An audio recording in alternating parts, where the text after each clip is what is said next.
तस्मै श्री गुरुवे नमः। दर्शनं देवदेवस्य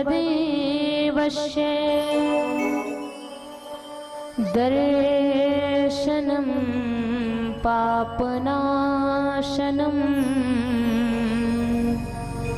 दर्शनं सर्गसोपानं दर्शनं मोक्षसाधनम्।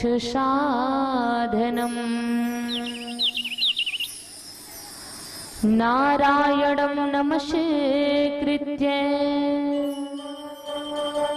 नरं चैव नरोत्तमं देवीं सरस्वती व्यासं ततो जय मुदीरयेत्।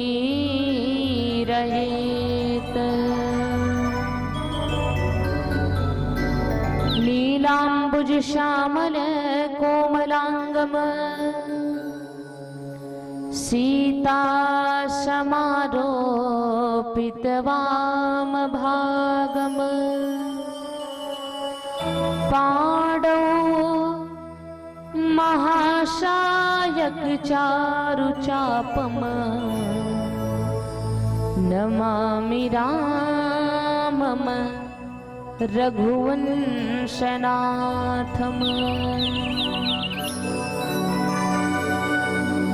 मनोजवं मारुततुल्यवेगं जितेन्द्रियं बुद्धिमतां वरिष्ठं वातात्मजं वानरयूथमुख्यं श्रीरामदूतं शरणं प्रपद्ये। कबीरा जब हम पैदा हुए जग हंसा हम रोए, ऐसी करनी करे चलो हम हंसे जग रोए। देवदनुज नर नाग खग प्रेत पितर गंधर्व वंदो किन्नर रजनिचर कृपा करहु अवसरव।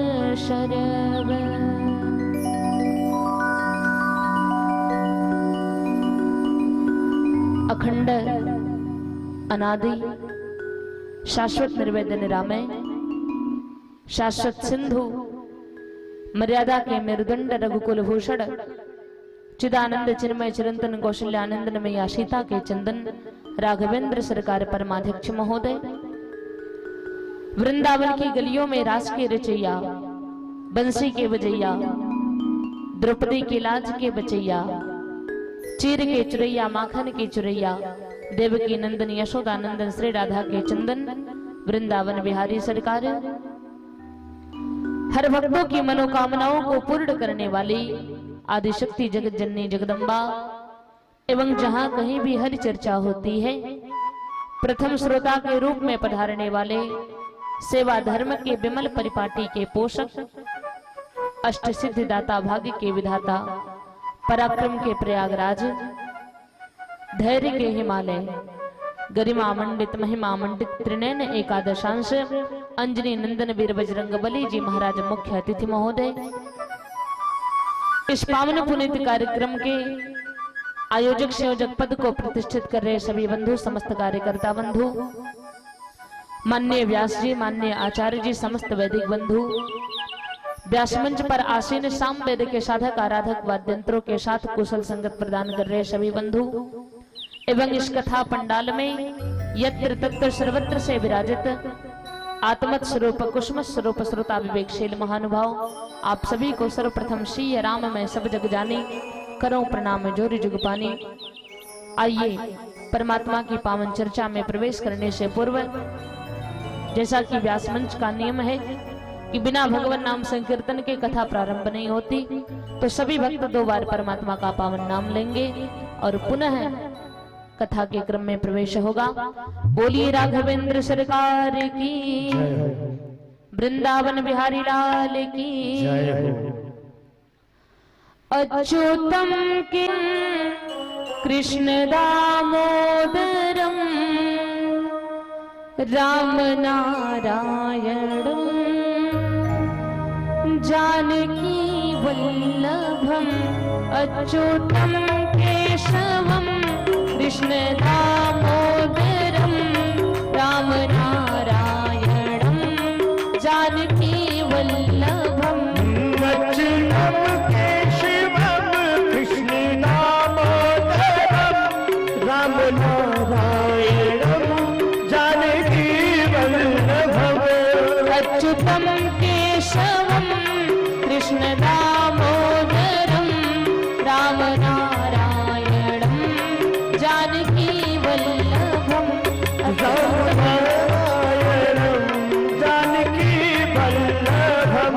सभी लोग तालियां बजाते हुए जय हो।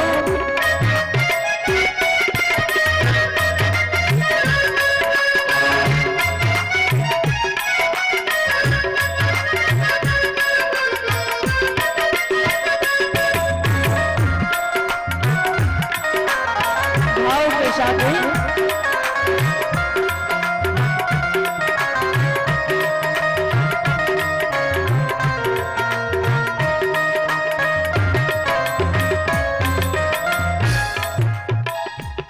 कौन कहते हैं भगवान आते नहीं। कौन कहते हैं भगवान आते नहीं। कौन कहते हैं भगवान आते नहीं। कौन कहते हैं भगवान आते नहीं। तुम मीरा के जैसे बुलाते नहीं। तुम मीरा के जैसे बुलाते नहीं। तुम मीरा के जैसे बुलाते नहीं। तुम मीरा के जैसे बुलाते नहीं। अच्युतम केशवम कृष्ण दामोदरम राम नारायणम जानकी वल्लभम। केशवम कृष्ण दामोदरम राम नारायणम जानकी वल्लभम। सभी लोग दोनों हाथों को उठा करके तालियां बजाएं।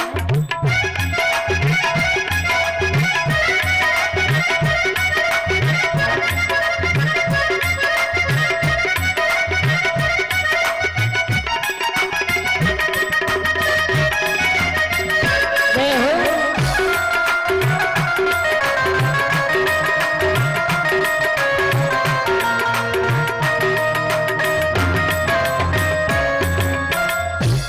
कौन कहते हैं भगवान खाते नहीं। कौन कहते हैं भगवान खाते नहीं। कौन कहते हैं भगवान खाते नहीं। कौन कहते हैं भगवान खाते नहीं। तेरे शबरी के जैसे खिलाते नहीं। तेरे शबरी के जैसे खिलाते नहीं।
सोते नहीं। कौन कहते हैं भगवान सोते नहीं।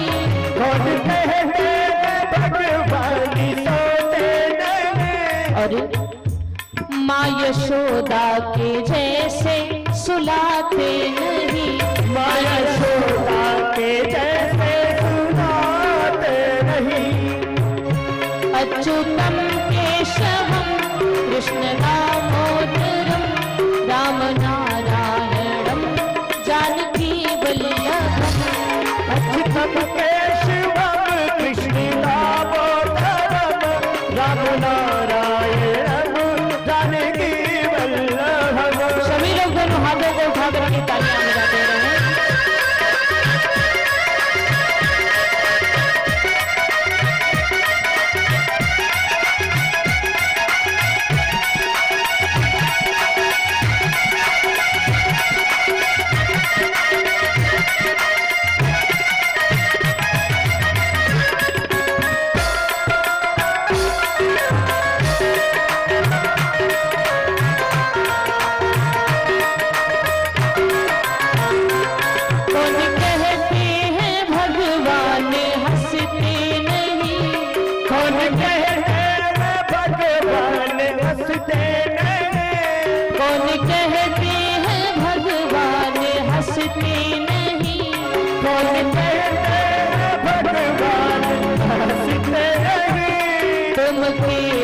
के जैसे हंसाते नहीं।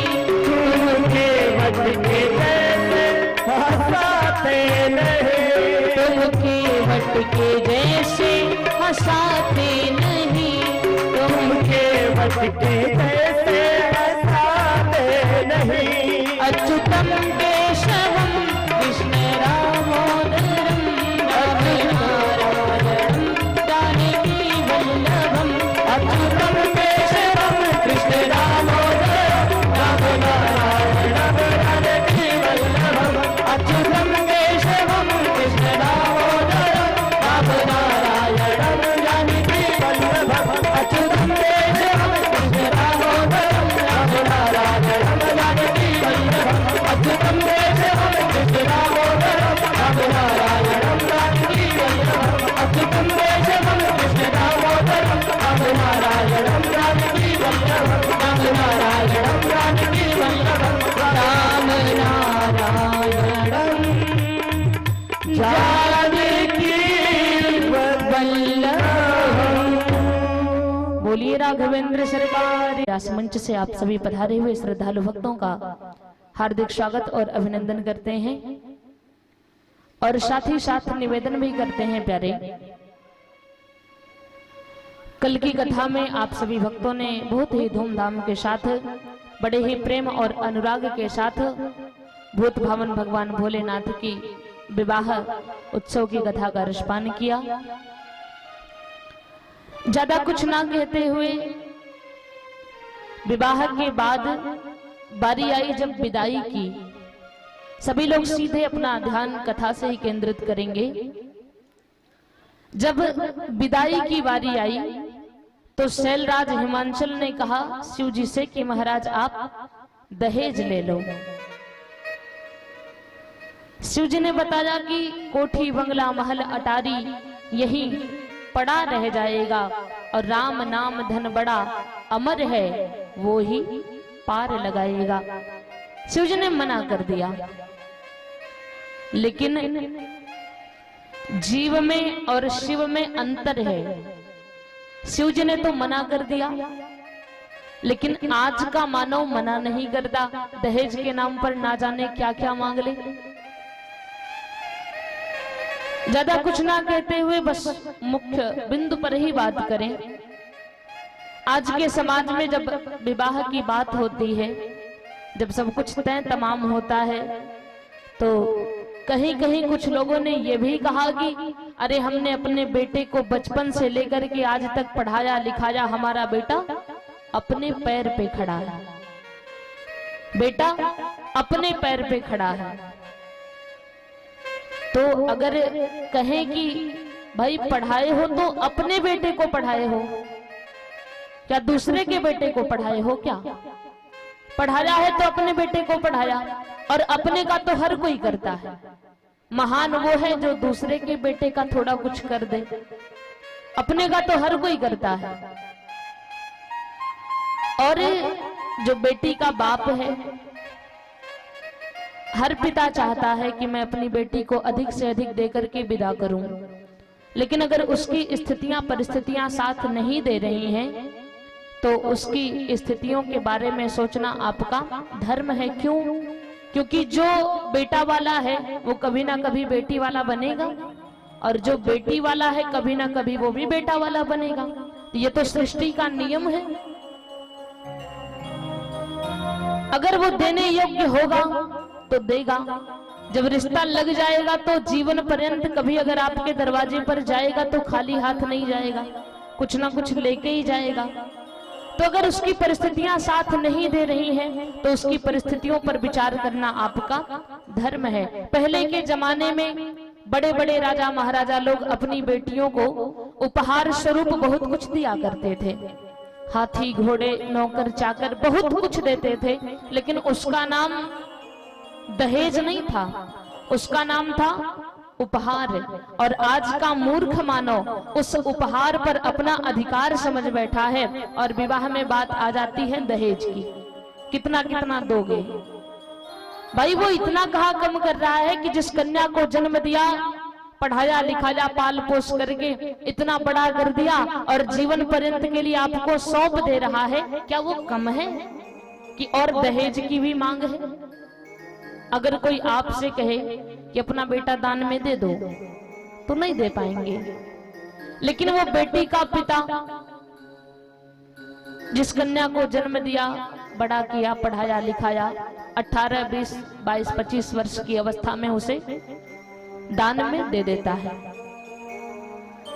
एक कवि ने 4 पंक्तियां कहा, किन्नी वाला छीनने का काम तो शैतान करता है, जो करना चाहिए था वो कहाँ धनवान करता है। शब्दों को सुनिएगा, किन्नी वाला छीनने का काम तो शैतान करता है, जो करना चाहिए था वो कहाँ धनवान करता है। जहां वाले कभी उस बाप की मजबूरियां समझे, जहां वाले कभी उस बाप की मजबूरियां समझे। किस बाप की मजबूरियों को समझना है? कवि ने कहा कि जो अपने घर को गिरवी रख के कन्यादान करता है, जो अपने घर को गिरवी रख के कन्यादान करता है। कभी उस बाप की परिस्थितियों को समझना जिसके पास बैंक बैलेंस नहीं है, और वो अपनी बेटी का कन्यादान करने के लिए जब बैठता है तो वो कर्जे में डूब जाता है, अपना जमीन, अपने घर का जेवर, अपना घर गिरवी रख देता है। उस बाप की परिस्थितियों को एक बार सोचना। किसी ने कहा कि भोजन चाहे कितना भी बुरा बना हो, लेकिन एक बेटी के विवाह में जो भोजन बना हो, कभी उसकी निंदा मत करना, कभी उसकी बुराई मत करना। ये मत कहना कि नमक अधिक है या मिर्ची अधिक है या आइटम कम है। क्यों? क्योंकि उसी एक दिन के भोजन के लिए कोई बाप जीवन भर कमाता है, उसी एक दिन के भोजन के लिए कोई भाई जीवन भर कमाता है। तो उस भोजन की कभी बुराई मत करना। आज का मानो मना नहीं करता, दहेज के नाम पर ना जाने क्या क्या मांग ले, इतना इतना जो भी होता है आप सब तो जानते ही हो। बताना क्या है? जीव में और शिव में यही अंतर है कि जीव तो मुंह खोल के बैठा है, ला करके डालते जाओ, लेकिन शिव जी ने मना कर दिया, हमें दहेज नहीं चाहिए। मैया पार्वती का सुंदर श्रृंगार हुआ। मैया मैना अपने गोद में बिठा करके मैया पार्वती को सुंदर शिक्षा देती है कि बेटी ध्यान रखना, ससुराल में जा रही हो ना तो कि करे हो सदा शंकर पद पूजा,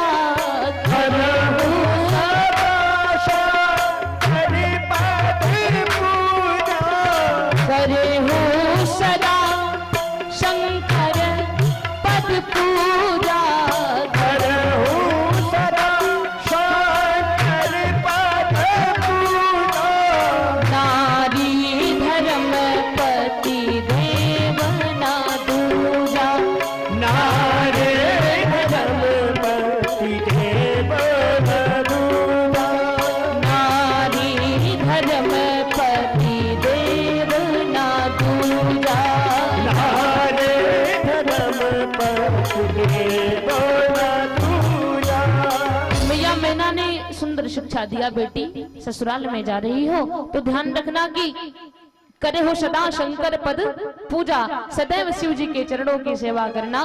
क्यों? क्योंकि नारी धर्म पति देव न दूजा। एक स्त्री के लिए पतिव्रत धर्म से बड़ा दूसरा धर्म नहीं होता, पति से बड़ा दूसरा देवता नहीं होता। अब यहाँ कुछ विद्वानों ने प्रश्न उठाया, कथा भी सुनते चले और मुख्य तथ्यों पर विचार भी करते चले। कुछ विद्वानों ने प्रश्न उठाया कि कहा है कि रामचरितमानस की कथा को जीवन में उतारना है, तो यहाँ मैया मैना ने मैया पार्वती को शिक्षा दिया कि करे हो सदा शंकर पद पूजा, नारी धर्म पति देव न दूजा, कि सदैव शिव जी के चरणों की सेवा करना।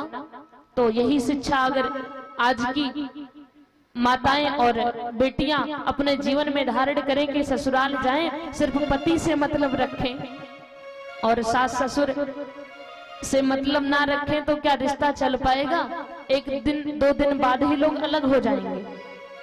अगर सिर्फ और सिर्फ पति से मतलब रखा जाए तो तुलसी बाबा ने भी समाधान बताया और विद्वानों ने भी समाधान निकाला कि जब मैया पार्वती के ससुराल में शिव जी के अलावा कोई और है ही नहीं, कि जो पति है कैसा है? अगुण अमान मातु पितु ही ना, इसके पास माता पिता है ही नहीं। ससुराल में ना सास है, ना ससुर है, ना ननद है, ना देवर है, ना जेठ है, ना जेठानी है, तो भाई मैया पार्वती सेवा करेंगी किसकी? है तो सिर्फ और सिर्फ शिव जी। तो इसलिए शिक्षा दिया कि करे हो सदा शंकर पद पूजा। इसी के सापेक्ष चले मैया सीता की विदाई की ओर। वहां जब सीता जी की विदाई होने जा रही थी तो मैया सुनैना ने अपनी गोद में बिठा करके सुंदर शिक्षा दिया, बेटा बेटी ससुराल में जा रही हो तो ध्यान रखना कि सास ससुर गुरु सेवा करे हो, सास ससुर गुरु सेवा करे को, सास ससुर गुरु सेवा करे हो, सास ससुर गुरु सेवा करे को, पति रूप लखी आयस अनुसरे हो, पति रुख लख आनंद अनुसरे हो, पति रूप लखी आयस अनुसरे हो, पति रुख आयस अनुसरे। भोली आदि शक्ति जगत जननी जगदम्बा की। तो मैया सुनैना ने मैया सीता को शिक्षा दिया कि बेटी सास ससुर गुरु सेवा करे हो, ससुराल जा रही हो ना तो सबसे पहले सास की सेवा, पुनः ससुर की और गुरु की सेवा, और सबसे अंत में पति रुख लखी आयस अनुसरे हो, अपने पति के रुख को देख करके उनकी आज्ञा का पालन करना। तो संतों ने कहा कि आज की माताओं को पार्वती जी वाली शिक्षा नहीं बल्कि सीता जी वाली शिक्षा को अपने जीवन में उतारना है। पुनः मैया मैना ने कहा कि कत विधि सृजी नारी जगमाही, और पराधीन सुख सपने होना ही। विधाता ने नारी जाति को आखिर बनाया ही क्यों? पराधीन सुख सपने होना ही। जो दूसरे के अधीन रहता है उसे कभी सुख नहीं मिल सकता, और नारी जाति तो सदैव ही पराधीन ही रहती है। जन्म हुआ पिता के अनुसार चलती है, भाई के अनुसार चलती है, विवाह हो गया ससुराल गई पति के अनुसार ससुर के अनुसार चलती है, समय बीता पुत्रवती हुई बेटा बड़ा हो गया तो बेटे के अनुसार चलती है। तो नारी का पूरा जीवन ही पराधीन बीत जाता है। और कहा पराधीन सुख सपने होना ही। पराधीनता में व्यक्ति को सुख नहीं मिलता, सपने में भी सुख नहीं मिलेगा। कथा को आगे बढ़ाते हुए शिव जी मैया पार्वती को लेकर के कैलाश पर्वत पर आए। तुलसी बाबा ने लिखा कि करहि विविध विधि भोग विलासा, और गणन समेत बसहि कैलासा। समय बीता, कालांतर में कार्तिकेय जी की उत्पत्ति हुई। तुलसी बाबा ने कहा कि तब जन्मे उखट बदन कुमारा, और तारक असुर समर जही मारा। कार्तिकेय जी की उत्पत्ति हुई, उन्होंने समरांगण में तारकासुर का वध किया, देवताओं का स्वार्थ पूर्ण हुआ। पुनः समय बीता, गणेश जी का भी आगमन हुआ। आध्यात्मिक दृष्टि से देखें तो शिव जी हैं विश्वास, मैया पार्वती हैं श्रद्धा। कहा जब श्रद्धा और विश्वास दोनों का मिलन हुआ तो पुरुषार्थ रूपी कार्तिकेय और विवेक रूपी गणेश की प्राप्ति हुई। इस प्रकार शिव जी और मैया पार्वती का गृहस्थ आश्रम पूर्ण हुआ। एक दिन की बात है, कैलाश पर्वत पर एक बट वृक्ष है, बरगद का वृक्ष है। भगवान भोलेनाथ उसी वृक्ष के नीचे आसन लगा करके बैठे हैं कि बैठे सो है काम रिपु कैसे, बैठे सो है काम रिपु कैसे, बैठे सो है काम रिपु कैसे, बैठे सो है काम रिपु कैसे, धरे शरीर शांत रस जैसे, धरे शरीर शांत रस जैसे, धरे शरीर शांत रस जैसे, धरे शरीर शांत रस जैसे। बोलिए राघवेंद्र सरकार की। तुलसी बाबा ने लिखा कि बैठे सोह काम रिपु कैसे, धरे शरीर शांत रस जैसे। शांत अवस्था में बैठे हैं, देखने से लग रहा है कि शांत रस स्वयं शरीर धारण करके आया है। मैया पार्वती ने सोचा कि मेरा एक जन्म तो संशय में बीत गया, उस जन्म में मैं ब्रह्म को जान नहीं पाई, परमात्मा को समझ नहीं पाई। अब इस जन्म को हाथ से नहीं जाने देना है, चल करके अपने संशय को दूर कर लेती हूँ। आकर के शिव जी के चरणों में प्रणाम किया। शिव जी ने वाम भाग में आसन दिया, मैया वाम भाग में शोभायमान हो रही हैं। मैया पार्वती ने कहा प्रभु कथा जो सकल लोक हितकारी, सोई पूछन चह शैल कुमारी। हे महाराज, जो कथा पूरे संसार को पवित्र करती है ना, हमें वो कथा सुनाइए। कौन सी कथा? कहा पूछो रघुपति कथा प्रसंगा। राम जी की कथा पूछती है सकल लोक जग पावनी गंगा। एक यही कथा ऐसी है जो पूरे संसार को पवित्र करती है। मैया पार्वती ने कहा प्रभु जो ब्रह्म निराकार है, जिसका कोई आकार नहीं है, वो ब्रह्म साकार कब बना, कैसे बना, क्यों बना और कहां बना, और ब्रह्म ने कैसे जन्म लिया, भगवान कैसे बाल लीला करते हैं, कैसे जनकपुर में जाकर के धनुष भंग करके सीता जी से विवाह किया, कैसे वन में गए, कैसे रावण को मारा, कैसे वापस आए, कैसे राज्य किया, और अंत में एक प्रश्न और कि राम जी अपनी लीला को पूर्ण करने के बाद अपने परम धाम को वापस कैसे गए। अगर मन होगा तो इस प्रश्न का जवाब दीजिएगा, नहीं तो मत दीजिएगा, लेकिन बाकी जितने प्रश्न हैं उनका जवाब देना आवश्यक है। भगवान भोलेनाथ ने सबसे पहले प्रश्न का जवाब नहीं दिया। सबसे पहले कहते हैं कि धन्य धन्य तै शैल कुमारी, धन्य धन्य ते शैल कुमारी, धन्य धन्य तै शैल कुमारी, धन्य धन्य ते शैल कुमारी, नहीं को तुम समान उपकारी, नहीं को तुम समान उपकारी, नहीं को तुम समान उपकारी, नहीं को तुम समान उपकारी। शिव जी ने सबसे पहले कहा कि हे पार्वती धन्य धन्य तै शैल कुमारी, आप धन्य हैं, आप धन्य हैं। मैया पार्वती ने कहा महाराज एक मिनट थोड़ा ठहरिए, क्या हुआ? शिव जी ने, मैया पार्वती ने कहा कि प्रभु किसी को एक बार धन्य कह दिया जाए वो बहुत होता है, आपने दो बार क्यों कहा?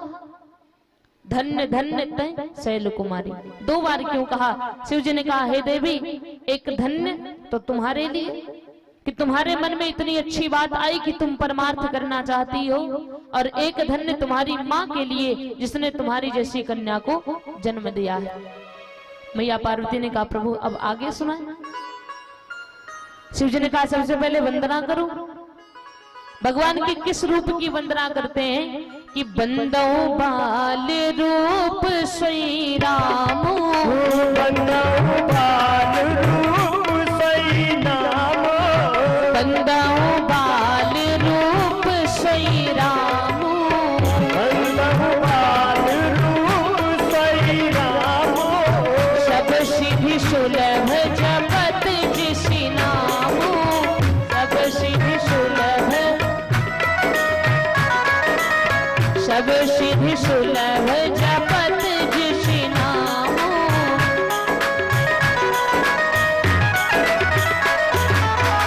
बोलिए राघवेंद्र सरकार की, कृष्ण कन्हैया लाल की। शिव जी ने कहा बंदो बाल रूप सोई रामो और सब सिद्ध सुलभ जपत जिस नामो।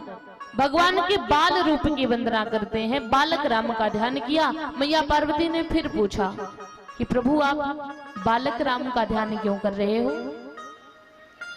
अगर राजा राम की उपासना की जाए या छात्र राम की उपासना की जाए तो क्या सिद्धियां नहीं सुलभ होंगी?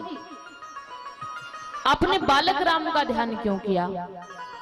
शिव जी ने कहा कि सिद्धियां तो तब भी सुलभ होंगी, लेकिन बालक के नाम पे वरीयता थोड़ी जल्दी मिल जाती है। अब आप लोग समझे नहीं होंगे कि बालक के नाम पे वरीयता मिलती कैसे है, तो एक छोटा सा उदाहरण आपको दे। मान लिया जाए आपके घर में दूध नहीं है और आप लोगों को चाय की अमल लगी है, वो भी काली चाय नहीं, दूध वाली ही पीनी है। पड़ोसी के यहाँ चले जाओ और कह दो भैया चाय की बड़ी अमल लगी है, अगर दूध रखे हो तो दे दो।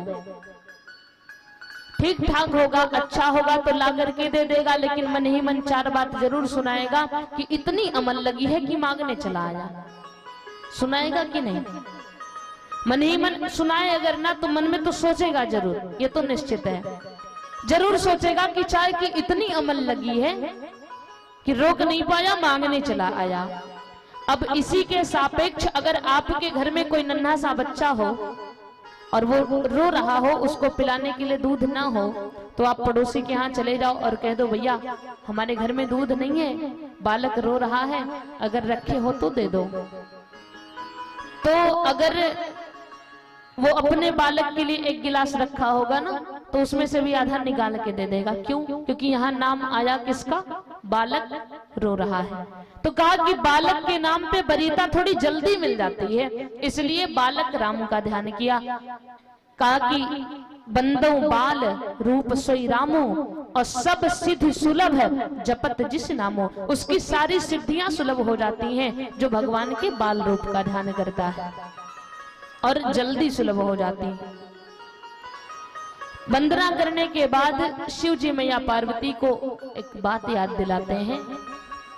कहा कि हे पार्वती, मानो इशारा कर रहे हैं कि पिछले जन्म में तो तुमने ब्रह्म को जानने के लिए बुद्धि का प्रयोग कर दिया था, तर्क वितर्क कर लिया था, लेकिन इस बार सावधान हो जाओ कि राम अतर्क बुद्धिमान बानी, राम अतर्क बुद्धिमान बानी, राम अतर्क बुद्धिमान बानी, राम अतर्क बुद्धिमान बानी, मत हमारे अश सुनहु सयानी, मन हमारे ऐसे सुनबो सयाने, मत हमारे अश सुनहु सयानी।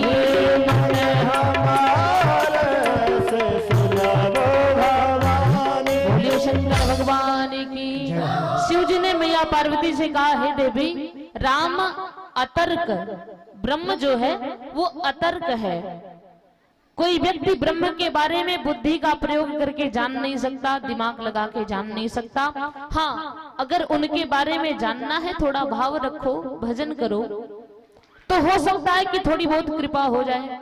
क्यों? क्योंकि सोई जाने जहि देहु जनाई, उनके बारे में वही जान सकता है जिसको वो स्वयं बताना चाहेंगे, इसके अलावा कोई जान नहीं सकता।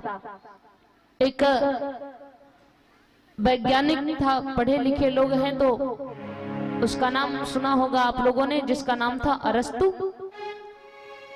एक दिन अरस्तु सागर के किनारे टहलने निकला। अरस्तु कर क्या रहा था? ब्रह्म पर शोध कर रहा था, भगवान पर शोध कर रहा था। वैसे भी विज्ञान वाले आध्यात्म के कुछ ज्यादा ही पीछे पड़े रहते हैं।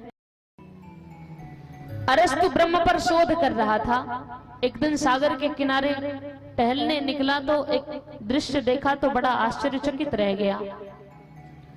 देखा कि एक आदमी है, एक व्यक्ति है, उसने अपने हाथ में एक चम्मच लिया है और सागर के किनारे एक उसी बालू में एक गड्ढा खोद रखा है और बार बार जाता है, उसी चम्मच में जल भर के लाता है, उसी बालू के गड्ढे में डालता है और जो ही डालता है तुरंत वो गड्ढा पानी को सोख लेता है। बार बार ऐसी प्रक्रिया हो रही है। अरस्तु ने सोचा महापागल इंसान है, छोटे से गड्ढे में समुद्र को खाली करना चाहता है, ये तो असंभव है, ऐसा तो हो ही नहीं सकता। सोचा जाकर के पूछूं। फिर मन में भाव आया कि दूसरे के काम में दखल अंदाजी करना अच्छी बात नहीं होती, इसलिए नहीं जाएंगे। सोचा हो सकता है इसके बाद की प्रक्रिया कुछ और हो। खड़ा होकर के देख रहा है, 10-5 मिनट 15 मिनट 20 मिनट बीता, पर बार बार वही प्रक्रिया हो रही है। वो व्यक्ति जाता है, सागर के किनारे से थोड़ा सा जल लेकर के आता है, सागर में से जल लेके आता है, उसी गड्ढे में डालता है, वो बालू का गड्ढा तुरंत पानी को सोख लेता है। बार बार ऐसी प्रक्रिया हो रही है। अब अरस्तु से रहा नहीं गया, जाकर के उसका हाथ पकड़ लिया। अरे तुम पागल हो क्या? तुम मूर्ख हो? ये क्या कर रहे हो? समुद्र के पानी को छोटे से गड्ढे में खाली करना चाहते हो? ये तो असंभव है, ऐसा कभी नहीं होगा। तुम्हारा जीवन बीत जाएगा, तुम्हारी मृत्यु हो जाएगी, लेकिन तुम इस कार्य में कभी सफल नहीं होवोगे। उस व्यक्ति ने कहा अच्छा, अगर मैं समुद्र को इस गड्ढे में खाली करना चाहता हूँ तो मैं पागल हूँ और तुम क्या कर रहे हो? अरस्तु ने कहा मैं क्या कर रहा हूँ, मैं तो कुछ नहीं कर रहा। उस व्यक्ति ने कहा तुम भी तो ब्रह्म पर शोध कर रहे हो, ब्रह्म को जानने की कोशिश कर रहे हो।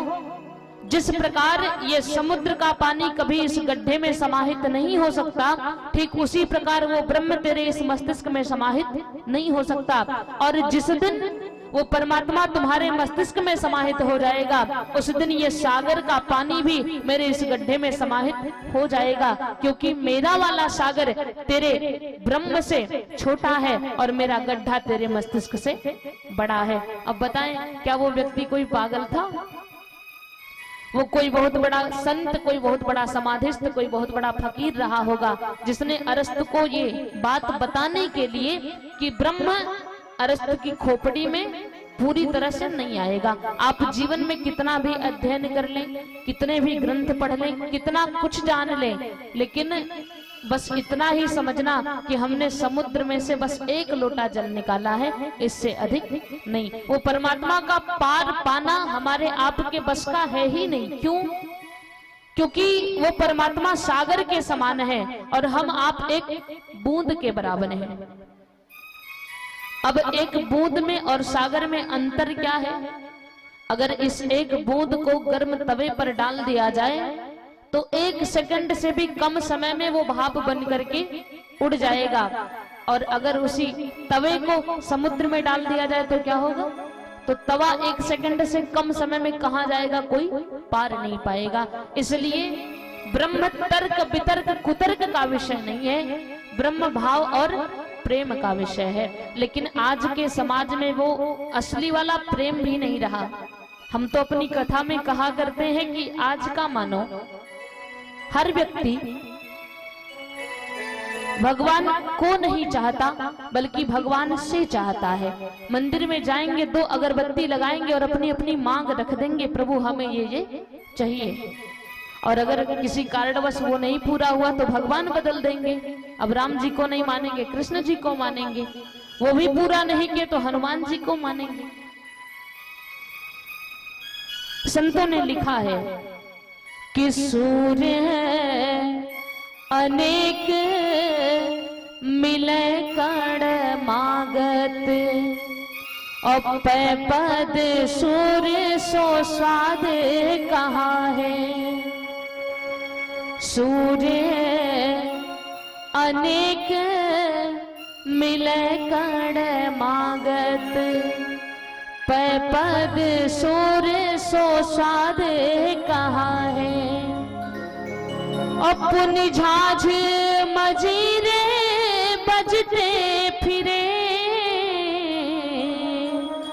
मीरा मतवारी सी चाह कहाँ है। मीरा मतवारी सी चाह कहाँ है। प्रेम की बात चल रही है तो एक सूरदास जी वो हैं जिन्हें हम आप जानते हैं कि नहीं? सूरदास के बारे में सुना है, पढ़ा है, आप लोग भी सारे जानते हैं।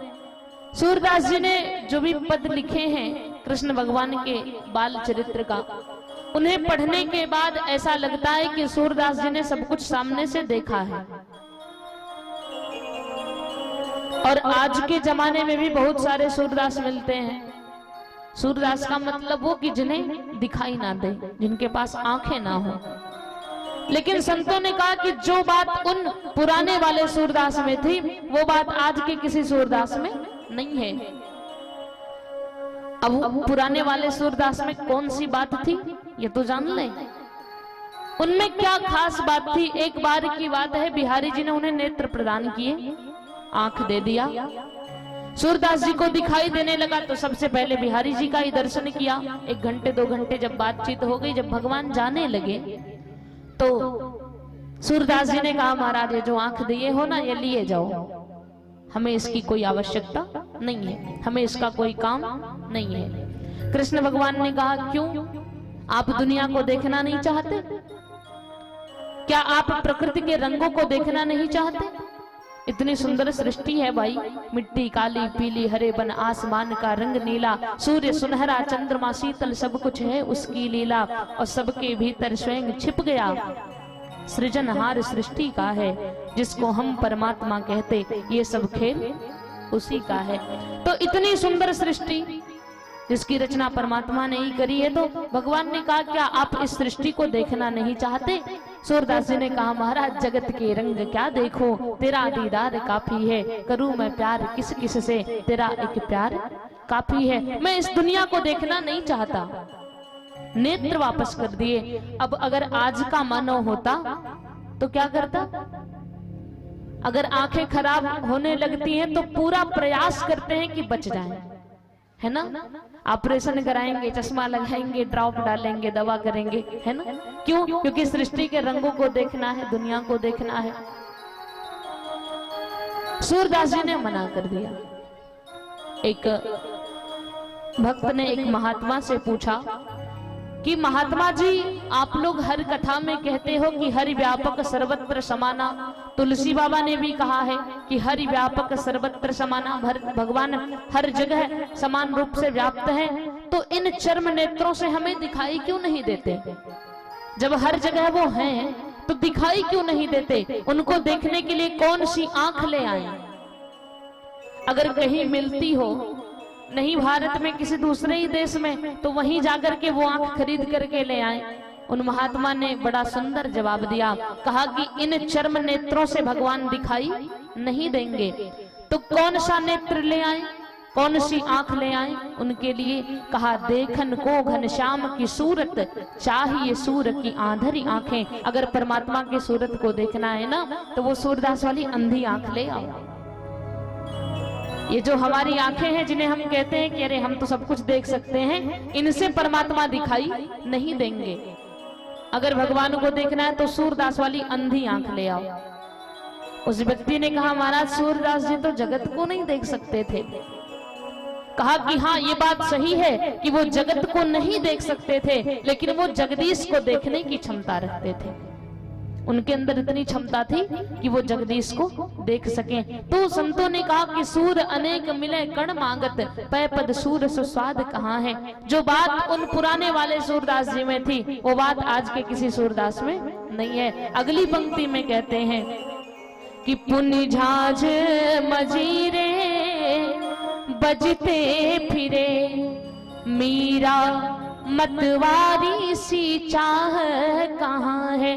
कहा कि आजकल झांझ मजीरा लेकर के गाने बजाने वाले बहुत हैं, लेकिन जो प्रेम, जो चाह, जो तड़प, जो अनुराग, जो भक्ति उस मीराबाई के अंदर थी, वो आज के किसी मीरा में नहीं है। मीरा का नाम भी सुना होगा आप लोगों ने।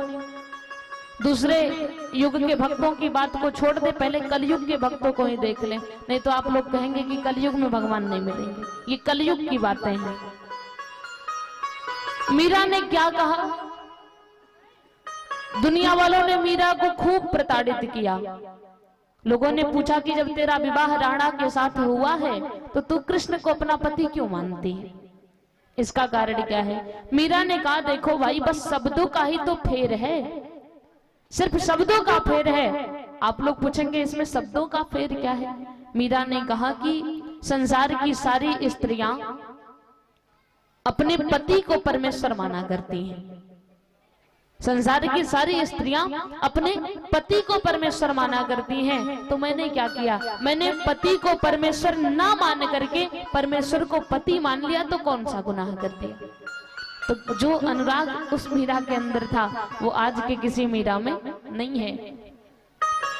जिस समय मीराबाई अपने मां के गर्भ में थी, उसी समय उनके दादाजी, जिनका नाम दूधा साहब था, उन्होंने अपने घर पे भागवत का आयोजन किया। तो गर्भ में ही मीराबाई ने कृष्ण कन्हैया के चरित्रों को श्रवण किया, रसपान किया। तो पहले से ही भक्ति जागृत हो गई थी मन में। जन्म हुआ, धीरे धीरे करके जब 5 वर्ष की अवस्था हुई मीरा की, एक दिन की बात है, गांव में किसी ने भागवत कथा का आयोजन किया था। तो दूधा साहब जो इनके दादाजी थे, वो मीरा को हमेशा अपने साथ लेकर के सत्संग में जाया करते थे। लेकर के उस दिन भी सत्संग में गए, सबसे आगे बैठे, मीरा भी सबसे आगे बैठी हैं। मात्र 5 वर्ष की अवस्था है।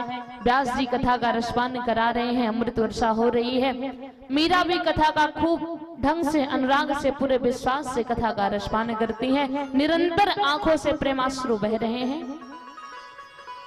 जब कथा विराम का समय हुआ तो व्यास जी ने भाई कहा कि अगर किसी को कुछ पूछना है तो पूछ ले।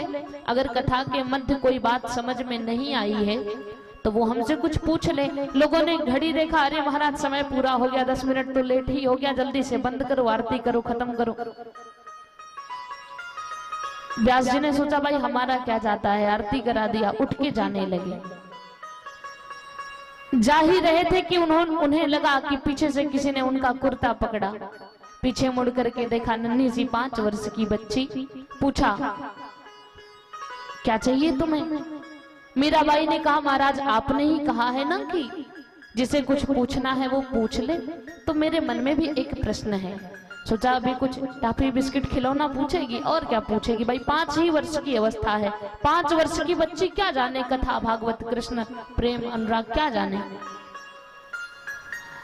बाबा जी ने देखा कि मीरा के आंख से निरंतर प्रेमाश्रु बह रहे हैं। उन्होंने कहा, पूछो, क्या पूछना है? मीराबाई ने कहा, है महाराज, आप जिनकी कथा कर रहे थे ना, जिनके बारे में बता रहे थे, जिनका गुणानुवाद कर रहे थे, इनके बारे में मैंने खूब सुना, इनका गुणगान भी खूब कर लिया, इनका नाम भी खूब ले लिया। अब बस ये बता दो, ये भगवान हमें मिलेंगे कहाँ, ये परमात्मा हमें मिलेंगे कहाँ? जो ही ये प्रश्न व्यास जी ने सुना, उनके नेत्र सजल हो गए, आंख में आंसू आ गए कि पूरा जीवन बिता दिया भगवान की कथा कह कह करके, लेकिन कभी ये प्रश्न मन में नहीं आया कि जिस परमात्मा का हम गुणानुवाद कर रहे हैं वो हमें मिलेगा कब। और आज ये 5 वर्ष की नन्ही सी बच्ची मुझसे पूछ रही है कि भगवान मिलेंगे कब। इतने सारे भक्त हैं ना, वो परमात्मा प्रेम के बस में रहता है। बहुत सारे मंदिर ऐसे हैं कि जिनमें प्रतिदिन सुबह शाम 56 भोग लगाया जाता है, लेकिन भगवान ने कभी 56 भोग नहीं खाया। और जब मीरा को विष दिया गया, मीरा ने एक बार भगवान का नाम लिया और विष का पान कर लिया, भगवान विष पीने के लिए आ गए। ऐसे ही जब मीरा छोटी थी, 5-6 वर्ष की अवस्था, इनके जो दादाजी थे दूधा साहब, उनका नियम था कि वो प्रतिदिन भगवान को दूध का भोग लगाया करते थे। भगवान को दूध पिलाने जाया करते थे। एक दिन उन्हें थोड़ा ज्वर था, बुखार था, तो सोचा किससे भोग लगवाऊं, तो मीरा को बुलाया और कहा लाली जाओ एक कटोरा भर के दूध ले लो और ले जाकर के चतुर्भुज भगवान को दूध का पान करा दो। मीरा लेकर के आई, मंदिर में बैठे और भी कुछ संत थे, वो बाहर इंतजार कर रहे थे कि जब मीरा दूध का भोग लगा करके ले आएंगी तो हम लोग प्रसाद लेंगे। मीरा मंदिर में गई, भोग लगाने के लिए कटोरे में दूध रखा है, भगवान को बुलाना प्रारंभ किया। प्रभु, प्रतिदिन हमारे दादाजी आपको दूध पिलाने आया करते हैं, लेकिन आज वो थोड़ा पीड़ित हैं, शारीरिक रूप से ठीक नहीं है, इसलिए मैं स्वयं आई हूँ। ये दूध है, आप आकर के इसका पान कर लीजिए। भगवान कहाँ आते हैं, बस लोग तो ऐसे ही जल लेकर के घुमा देते हैं, तुलसी का दल डाल देते हैं, फिर अपने खा लेते हैं। भगवान आके थोड़ी ना भोग लगाते कभी। लेकिन मीरा को नहीं पता था। अब भगवान जैसे प्रतिदिन भोग लगाते थे उस दिन भी वैसे ही लगा लिया, साक्षात नहीं आए। लेकिन मीरा को लगा कि भगवान प्रतिदिन साक्षात आते हैं, तो अभी भी निवेदन करती हैं कि हे महाराज विलंब ना करो, जल्दी से आ जाओ, दूध पी लो। भगवान नहीं आए। नन्ही सी बच्ची ने एक बात कहा तो भगवान रिझ गए। मीरा ने भगवान की सांवली सूरत को, भगवान की मूर्ति को देखा और कहा प्रभु, ये जो आपके गाल फूले हुए हैं ना, अगर दूध नहीं पियोगे तो ये गाल आपके पिचक जाएंगे। नन्ही सी बच्ची की ये बात सुनकर के परमात्मा रीझ गए, चतुर्भुज वेश बना करके आए, दोनों हाथों से दूध का कटोरा उठाया और पूरा दूध पी लिया। मीरा ने कहा महाराज एक बात बताओ, आज पी लिया, कल से अगर फिर मैं आऊं तो आप आएंगे ना? कृष्ण भगवान ने कहा बिल्कुल आएंगे। तो मीरा ने मन ही मन निवेदन किया कि हे भगवान, हमारे दादाजी का बुखार ठीक ना हो, अब उनका बुखार ना ठीक हो, जिससे हम प्रतिदिन आकर के भगवान को दूध पिलाते रहे। भगवान भी चले गए। अब जितने संत यहाँ बाहर प्रतीक्षा कर रहे थे कि दूध का प्रसाद लेने के लिए, जब मीरा खाली कटोरा लेकर के मंदिर से निकली तो संतों ने कहा कि भाई बेटा दूध कहाँ है, लाओ, हम लोग प्रसाद की प्रतीक्षा कर रहे हैं, हमें दे दो। मीरा ने कहा वो तो भगवान ने पी लिया, दूध तो भगवान ने पी लिया, प्रसाद के लिए नहीं बचा। संतों को लगा कि बच्ची है, इसके मन में लालच आ गया होगा, इसने पी लिया होगा। भगवान कहाँ आकर के दूध पीते हैं? सबने कहा भाई सही सही बताओ, दूध किसने पिया? भगवान थोड़ी ना आके पीते हैं। मीरा ने कहा नहीं नहीं, वो परमात्मा स्वयं आए थे, उन्होंने ही दूध का पान किया। संतों ने नहीं माना, इनके बाबा जी से शिकायत कर दिया कि लग रहा है कि मीरा ने स्वयं दूध पी लिया है, और पी लिया कोई बात नहीं, लेकिन ये झूठ क्यों बोल रही है? दूधा साहब ने मीरा को बुलाया, पूछा बेटा दूध किसने पिया? मीरा ने कहा वही परमात्मा जो मंदिर में बैठे हैं, उन्हीं ने आकर के पिया है। मीरा की बातों में सच्चाई दिखी दूधा साहब को, तो दूधा साहब ने कहा अच्छा ये बताओ, जिसने एक बार पिया है क्या वो दोबारा भी पिएगा? मीरा ने कहा बिल्कुल, हमने तो कह ही दिया है पहले से ही। दूधा साहब ने कहा तो एक काम करो, एक कटोरा दूध लेकर के और चलो, तुम उनको बुलाओ, दूध का भोग लगवाओ, हम लोग भी चुपके से देखेंगे कि भगवान आते हैं या नहीं आते हैं। मीरा ने कहा ठीक है, इसमें क्या है। पुनः एक कटोरा दूध लेकर के मंदिर में गई, भगवान को बुलाना प्रारंभ किया, परमात्मा नहीं आए। सबके सब पीछे से देख रहे हैं। सबने कहा देखो हमने कहा था कि इस बच्ची ने झूठ बोला है, इसने दूध स्वयं पिया है। जब ये इल्जाम मीरा को लगा तो मीरा से सहन नहीं हुआ और आंख बंद करके परमात्मा से निवेदन किया कि प्रभु अगर आज आप नहीं आए तो सबको यही लगेगा कि वो दूध मैंने पिया है, आपने नहीं पिया। ये निवेदन करते करते मीरा मूर्छित हो गई, बेहोश हो गई। आज जब भक्त की इस स्थिति को भगवान ने देखा तो परमात्मा चतुर्भुज वेश धारण करके आए, सबके सामने चतुर्भुज वेश धारण करके आए, दो हाथ से उठाया कटोरा, दूध पीने लगे और दो हाथ से मीरा को उठाया कि देखो मैं आ गया। ये कलयुग की घटना है, ये कलयुग की बातें हैं। तो कहा कि जो प्रेम जो प्रीति उस मीरा के अंदर था वो आज के किसी भक्त में नहीं है। पुनः संतों ने अपनी पंक्ति को बढ़ाते हुए कहा कि सिया राम कथा कितनों ने लिखी, पर तुलसी से मर्याद कहाँ है।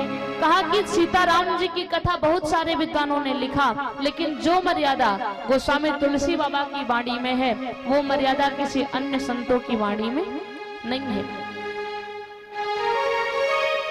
बहुत सारे रामायण हैं, लेकिन जो मर्यादा रामचरितमानस ग्रंथ की पंक्तियों में है वो अन्य ग्रंथ की पंक्तियों में नहीं है। अगर आज अपने समाज की ही बातें करें, आजकल के कवि लोग गायक लोग कैसे भजन लिखते हैं, कैसे उनको तो भजन कहना भी पाप लगेगा, गीत कह लें भजन ना कहें।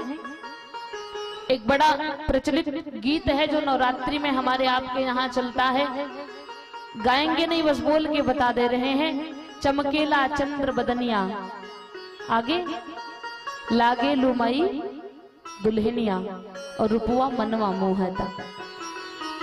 थोड़ा इस गीत के इस भजन के शब्दों पर विचार करें। चमकेला चंद्र बदनिया लागे लुमाई दुल्हनिया, वो मूर्ति किसकी है? माता जी की है। माता जी की मूर्ति है और माँ की मूर्ति को देख करके कहा जा रहा है कि माँ तुम तो दुल्हन लग रही हो। तो बताओ क्या ये मर्यादा है? ये तो धर्म की हानि हो रही है, ये मर्यादा का उल्लंघन हो रहा है।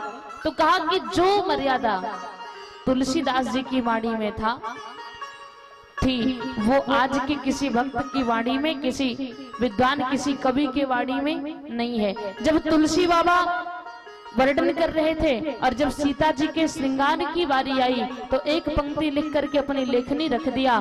कहा कि सब उपमा कभी रहे जुठारी और कहीं पटतरों विदेह कुमारी। जितनी उपमाएं थी मैंने सबको झूठा कर दिया, अब माँ के लिए क्या लिखूं, मेरे पास शब्द नहीं है। कि सिया राम कथा कितनों ने लिखी, पर तुलसी से मर्याद कहाँ है। और नरसिंह बसे प्रति खंभन पर काढ़न को प्रहलाद कहाँ है। पर काढ़न को प्रहलाद कहाँ है। कहा कि हर एक खंभे में नरसिंह भगवान है, पर उन्हें प्राप्त करने वाला प्रहलाद आज के समाज में नहीं है। वो परमात्मा आने को तैयार बैठा है, लेकिन भगवान हाथ में शंख चक्र गदा पद्म लेकर के सीधे थोड़ी ना आएंगे। उन्हें प्राप्त करने वाला कोई माध्यम भी तो होना चाहिए। तो वो माध्यम आज के समाज में नहीं है, क्योंकि असली प्रेम रहा ही नहीं। अपने मुख्य बिंदु पर आए। शिव जी मैया पार्वती को कथा सुनाते हुए सबसे पहले पुरानी बात याद दिलाई कि पिछली बार बुद्धि लगाया था, इस बार मत लगाना। अब चलो आगे कथा सुनाते हैं। कहते हैं कि वो निराकार ब्रह्म जिसका कोई आकार नहीं है, कि बिनु पग चलाई सुनई बिनु काना। बिनु पग चलाए सुनाया बिनु काना। बिनु पग चलाई सुनई बिनु काना। बिनु पग चलाए सुनाया बिनु काना। कर बिनु करम करही विधि नाना। करम करे विधि नाना। कर बिनु करम करही विधि नाना। कर विधि करम करे विधि नाना। आनन रहित सकल रस भोगी। आनंद रहित सकल रस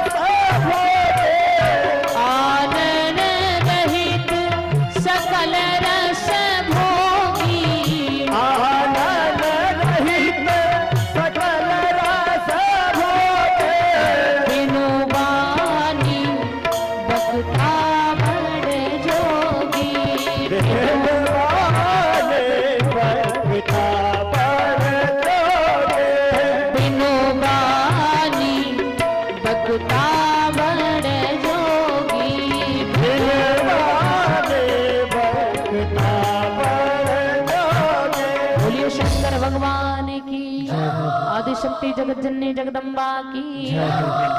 अब यहाँ से रामचरितमानस रूपी गंगा के दूसरे घाट ज्ञान घाट की कथा प्रारंभ हो रही है। शिव जी ने मैया पार्वती से कहा, हे पार्वती, वो जो निराकार ब्रह्म है ना, बिनु पग चले सुनई बिनु कारा, कर बिनु कर्म करहि विधि नाना। उसके पास पैर नहीं है, वो फिर भी चलता है। उसके पास कान नहीं है, वो फिर भी सुनता है।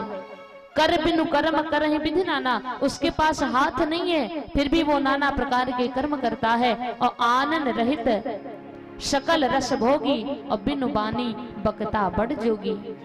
उसके पास मुख नहीं है, फिर भी पूरे संसार में ऐसी कोई खाद्य वस्तु नहीं है जिसका स्वाद उसे पता ना हो। और उसके पास वाणी नहीं है, फिर भी पूरे संसार में उस निराकार ब्रह्म से अच्छा वक्ता कोई दूसरा नहीं है। बोलिए शंकर भगवान की जय। सीताराम फिकर फिर क्या करना, सर पर सीताराम फिकर फिर क्या करना। सर पर सीताराम फिकर फिर क्या करना, सर पर सीताराम फिकर फिर क्या करना। ये संकीर्तन आप लोगों के लिए हो रहा है। जरा दोनों हाथों को उठा करके तालियां बजाते हुए। क्या करना, क्या करना, क्या करना भाई, क्या करना, क्या करना, क्या करना, क्या करना, क्या करना। सर पर सीताराम फिकर फिर क्या करना, सर पर सीताराम फिकर फिर क्या करना। फिकर फिर क्या करना, फिकर फिर क्या करना, फिकर फिर क्या करना। बोलियो शंकर भगवान की। नहीं बिनु काना, कर बिनु कर्म करहि विधि नाना। वो जो निराकार ब्रह्म है, उसके पास पैर नहीं है, फिर भी वो चलता है। कान नहीं है, फिर भी वो सुनता है। हाथ नहीं है, फिर भी वो नाना प्रकार के कर्म करता है। आनंद रहित सकल रस भोगी। मुख नहीं है, फिर भी पूरे संसार में ऐसी कोई खाद्य वस्तु नहीं है जिसका स्वाद उसे पता ना हो। और बिनु बानी बकता बड़ जोगी। उसके पास वाणी नहीं है, फिर भी पूरे संसार में उस ब्रह्म से अच्छा वक्ता कोई दूसरा नहीं है। ऐसे ब्रह्म की कथा शिव जी मैया पार्वती को सुनाने जा रहे हैं। कहा, हे पार्वती, कि राम जन्म के हेतु अनेका, राम जन्म के हेतु अनेका, परम विचित्र एक ते एका। परम विचित्र एक एका। परम विचित्र एक ते एका। परम विचित्र एक एका। जन्म अनेक दुई कहाऊं बखानी, जनन एक दुई कहबू बखाने। सावधान सुनो सुमति भवानी। सावधान सुन सुमति भवाने। सावधान सुनो सुमति भवानी। सावधान सुन सुमति भवाने। बोलिए आदिशक्ति जगत जननी जगदम्बा की। शिव जी ने कहा, हे पार्वती, राम जन्म के हेतु अनेका। भगवान के जन्म के अनेक कारण हैं। ऐसे वैसे नहीं कहा, परम विचित्र एक ते एका। सब एक से बढ़कर के एक विचित्र विचित्र कारण हैं। लेकिन जन्म एक दुई कहूं बखानी। एक दो कारण बताता हूं। एक दो कितने होते हैं? 3। लेकिन मानस में 5 कारण बताया, जिसमें से 3 विस्तार पूर्वक और 2 बहुत ही संक्षेप रूप से। कहते हैं कि जन्म एक दुई कहूं बखानी, एक दो कारण बताता हूँ। राम जी के जन्म का पहला कारण बताया कि द्वारपाल हरि के प्रिय दो, और जय अरु विजय जान सब को। भगवान विष्णु के दो द्वारपाल थे, एक का नाम था जय, एक का नाम था विजय। हरि के प्रिय दो, कहते हैं कि अगर भगवान हमें प्रिय हैं तो कोई बहुत बड़ी बात नहीं, ये साधारण बात है। क्यों? क्योंकि भगवान के बहुत भक्त हैं जो भगवान को प्रेम करते हैं, लेकिन अगर हम भगवान को प्रिय हैं तो ये बहुत बड़ी बात है। तो ये जो दोनों द्वारपाल थे, द्वारपाल हरि के प्रिय दो, भगवान विष्णु के प्रिय थे दोनों। मुख्य दरवाजे पर जिम्मेदारी अपनी निभा रहे हैं। भगवान के दर्शन के लिए सनकादिक ऋषियों का आगमन हुआ। सनक, सनंदन, सनातन और सनत कुमार चारों भाई आए। भगवान के दर्शन के लिए अंदर जा ही रहे हैं, द्वारपालों ने मार्ग रोका। संत जी कहां चले? संतों ने कहा कि भगवान के दर्शन के लिए जा रहे हैं। द्वारपालों ने कहा महाराज यहीं ठहरो, हम जा रहे हैं, भगवान से पूछ के आएंगे, अगर वो दर्शन देना चाहेंगे तब तो जाना, नहीं तो यहीं से वापस चले जाना। संतों ने समझाया कि जब एक संत भगवंत से मिलने जाए अथवा तो एक महात्मा परमात्मा से मिलने जाए तो मार्ग नहीं रोका करते, बीच में रोकते नहीं है। बात नहीं माने, विद्वानों के मतानुसार बात इतनी बढ़ गई कि दोनों द्वारपालों ने बेत के डंडे से संतों पर प्रहार किया। ये लोग 3 बार पृथ्वी पर गिरे और क्रोध के आवेश में आकर के श्राप दे दिया कि 3 बार तुमने हमें गिराया है तो 3 बार तुम्हें भी पृथ्वी पर जाना पड़ेगा। दूसरे विद्वान के मतानुसार मार झगड़ा नहीं हुआ, खाली बहस हुआ। तो संतों ने श्राप दे दिया कि तुम लोग राक्षसी कार्य कर रहे हो तो जाओ राक्षस बन जाओ। भगवान विष्णु सुने तो भागे भागे आए, महाराज क्या कर दिया, हमारे द्वारपालों को श्राप दे दिया। सनकादिक ऋषियों ने कहा अरे इनके उद्धार के लिए आपको भी जाना पड़ेगा, सिर्फ इन्हीं को नहीं आपको भी मिला है, आपको भी जाना पड़ेगा। भगवान विष्णु ने कहा तो ये भी बता दीजिए कि कितने जन्मों में उद्धार होगा। बात बड़ी टेढ़ी है। संतों ने कहा कि अगर ये लोग आपसे प्रेम करेंगे तो उद्धार होने में 7 जन्म लगेगा, और अगर बैर बढ़ाएंगे, दुश्मनी करेंगे तो 3 ही जन्मों में उद्धार हो जाएगा। द्वारपालों ने सोचा प्रेम करें तो 7 जन्म, अरे ऐसा प्रेम किस काम का जो 7 जन्म लगा दे, उससे अच्छा हम लोग दुश्मनी ही करेंगे, बैर ही बढ़ाएंगे कि 3 ही जन्मों में उद्धार हो जाए। द्वारपालों ने कहा कि हम लोग 3 ही जन्मों में उद्धार चाहते हैं। संतों ने कहा तो भगवान विष्णु से कि प्रभु तो ये लोग 3 बार जाएंगे, आपको 4 बार जाना पड़ेगा। कैसे? यही दोनों द्वारपाल सतयुग में हिरण्याक्ष और हिरण्यकश्यप बन करके आए। हिरण्याक्ष को मारने के लिए परमात्मा बाराह के रूप में आए, बोलिए बाराह भगवान की। और हिरण्यकश्यप को मारने के लिए नरसिंह के रूप में आए, बोलिए नरसिंह भगवान की। ये एक जन्म बीता। दूसरा जन्म हुआ त्रेता युग में, रावण और कुंभकर्ण बन करके आए दोनों। इन्हें मारने के लिए भगवान राम के रूप में आए, बोलिए रामचंद्र भगवान की। दूसरा जन्म भी बीता। तीसरा जन्म हुआ द्वापर युग में, शिशुपाल और दंतवक्र के रूप में, जिन्हें मारने के लिए परमात्मा कृष्ण के रूप में आए, बोलिए कृष्ण कन्हैया लाल की। ये राम जी के जन्म का पहला कारण। राम जी के जन्म का दूसरा कारण तुलसी बाबा ने बस कुछ पंक्तियों में लिखा। ये कथा भागवत जी में विस्तार से मिलती है, हो सकता है आप लोग दिन में सुने भी, तो बस एक ही पंक्ति में जालंधर नाम का राक्षस रावण बन करके आया, उसे मारने के लिए परमात्मा राम बन करके आए। कहा तहां जलंधर रावण भयो, रनहति राम परम पद दयो। जालंधर रावण बन के आया, उसे मारने के लिए भगवान राम बने। ये राम जी के जन्म का दूसरा कारण। चले राम जी के जन्म के तीसरे कारण की ओर। गोस्वामी तुलसी बाबा ने लिखा और शिव जी मैया पार्वती से कहते हैं, पार्वती कि नारद श्राप दीन है एक बारा, नारद श्राप दीन एक बारा, एक कलपते ही लगी अवतारा, एक कलपते ही लगी अवतारा, गिरिजा चकित भई सुनी बानी, गिरिजा चकित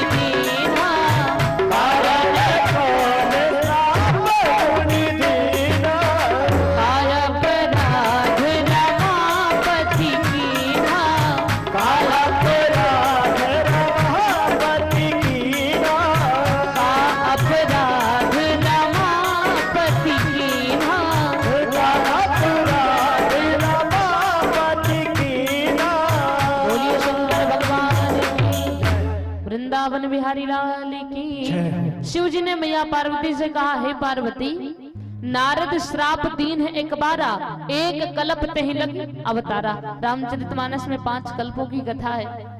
शिव जी ने कहा कि एक बार नारद जी ने श्राप दिया था, तब भगवान राम बन के आए। तुलसी बाबा ने कहा, गिरिजा चकित भई सुनि बानी। मैया पार्वती को बड़ा आश्चर्य हुआ।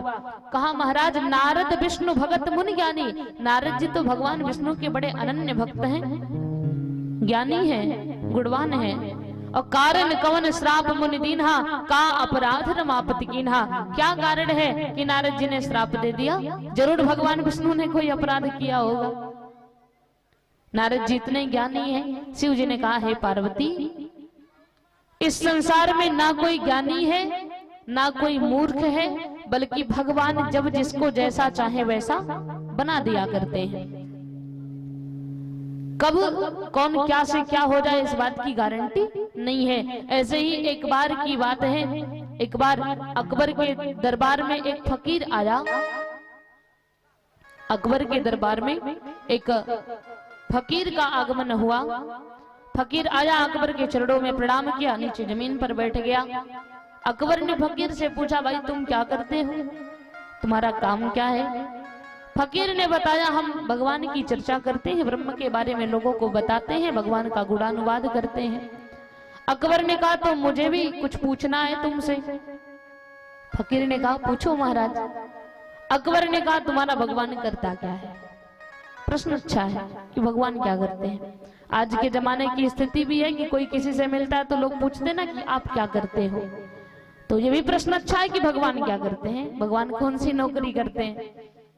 तो अकबर ने कहा कि भगवान करते क्या है, तुम्हारे भगवान का काम क्या है? फकीर ने कहा, बताने को तो बता दूंगा, लेकिन एक समस्या है। कौन सी समस्या? फकीर ने कहा कि हमारे समाज की परंपरा ये है कि जो भगवान की चर्चा करते हैं वो लोग ऊपर बैठते हैं और सुनने वाले नीचे बैठते हैं। और महाराज, आप ऊपर सिंहासन पर हो और हम नीचे बैठे हैं, तो कैसे?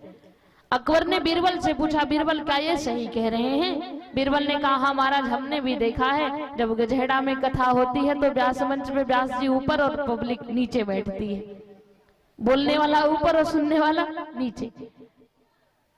अकबर ने कहा, तो ठीक है, इसमें क्या है। अपने सिंहासन से उतरा और फकीर से कहा, जाकर के हमारे आसन पर बैठ जाओ, और अपने नीचे बैठ गया, फकीर को ऊपर बिठा दिया। कहा, अब बताओ आपके भगवान करते क्या हैं? फकीर ने कहा, ऐसे नहीं बता सकता, ये भी नियम है कि सुनने वाला कहने वाले को प्रणाम करता है। अभी तो आपने हमें प्रणाम नहीं किया। अकबर ने फिर बीरबल से पूछा, क्या प्रणाम करते हुए भी देखे हो क्या? बीरबल ने कहा, हाँ महाराज, श्रोता लोग वक्ता को प्रणाम भी करते हैं। तो अकबर तुरंत उठ करके खड़ा हुआ गया, फकीर के चरणों में सर झुकाया, प्रणाम किया, आकर के फिर नीचे बैठ गया। कहा, अब बताओ आपके भगवान क्या करते हैं? फकीर ने कहा, ऐसे नहीं बता सकता। क्यों? कहा, हमारे समाज की एक परंपरा और है, जो भगवान की चर्चा करते हैं ना, उनका ये जो सर है ये सूना नहीं रहता। और महाराज, आप मुकुट लगा के बैठे हो, हम ऐसे ही बैठे हैं, तो ऐसे बात नहीं बनेगी। अकबर ने फिर बीरबल से पूछा, बीरबल क्या ये भी सही है? बीरबल ने कहा, हाँ महाराज। अकबर तुरंत उठा अपने स्थान से और अपना जो राजमुकुट था वो ले जा करके फकीर के माथे पर रख दिया। फकीर के माथे पर ले जा करके राजमुकुट लगा दिया और कहा कि अब बताओ आपके भगवान क्या करते हैं। नीचे जाकर के बैठ गया।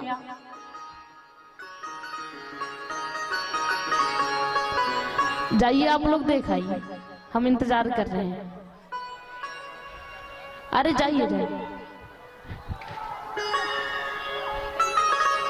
माहौल नहीं है कुछ।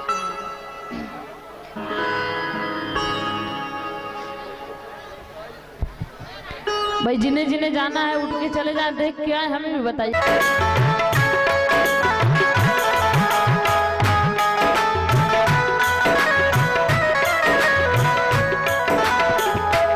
इस भरे शहर में अकेला था, घुमना मैं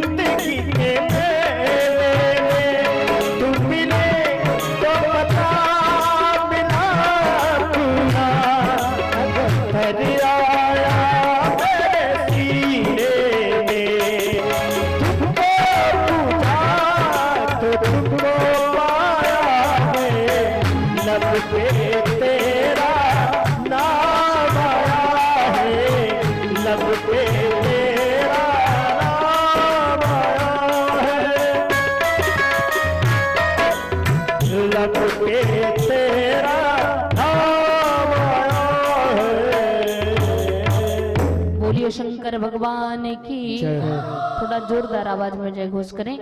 बोलिए कृष्ण कन्हैया लाल की, हनुमंत लाल की, वृंदावन बिहारी लाल की।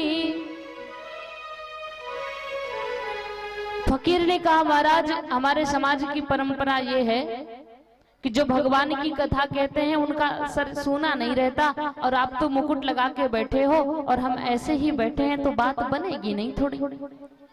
तो अकबर ने फिर बीरबल से पूछा क्या ये सही कह रहे हैं? बीरबल ने कहा हाँ महाराज ये बात भी ठीक है। अकबर तुरंत उठा और ले जाकर के अपना राज मुकुट फकीर के माथे पर लगा दिया और आकर के फिर नीचे बैठ गया। कहा कि अब बताओ तुम्हारे भगवान क्या करते हैं? फकीर ने कहा महाराज अभी आपके समझ में नहीं आया। अकबर ने कहा कि भाई अभी आपने बताया कहा, अभी तो आपकी फरमाइश चल रही है, अगर कुछ और बची हो तो वो भी बता दो, पूरी कर दो। बताओ आपके भगवान करते क्या हैं? फकीर ने कहा अरे महाराज अच्छा एक बात बताओ, थोड़ी देर पहले इस सिंहासन पर कौन बैठा था? अकबर ने कहा मैं बैठा था। फकीर ने कहा अब? अकबर ने कहा अभी तो आप बैठे हो। फकीर ने कहा थोड़ी देर पहले किसने किसको प्रणाम किया? अकबर ने कहा कि आपने हमें प्रणाम किया, लेकिन समय बीता तो मैंने आपको प्रणाम किया। फकीर ने कहा अब ये बताओ कि थोड़ी देर पहले ये राजमुकुट किसके माथे पर था? अकबर ने कहा मेरे। फकीर ने कहा अब? अकबर ने कहा अब आपके माथे पर है। फकीर ने कहा अब ये बताओ कि अगर अभी राज सभा में कोई बाहरी व्यक्ति आए तो वो राजा आपको कहेगा या हमको कहेगा? अकबर ने कहा आपको कहेगा।